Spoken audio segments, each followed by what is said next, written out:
Welcome to Let Me Fix This. Enjoy the video. Start by restarting Windows and your router before troubleshooting further.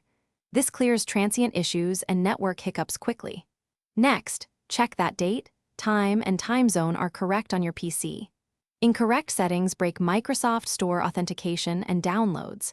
Then run WS Reset, EXE as an administrator to clear the store cache.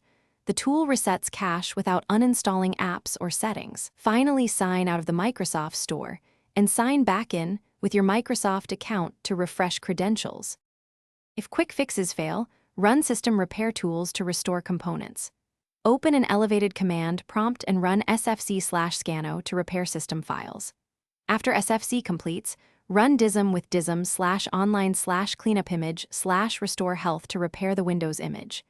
Install any pending Windows updates and restart after installation to apply fixes.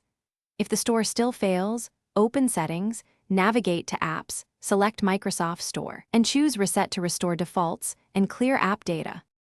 For persistent errors, reinstall the Microsoft Store using PowerShell with administrator rights. Run the Add Apps Package command to register the store package files again carefully. Create a new local user account and sign into the store there to determine if a profile-specific issue causes the error.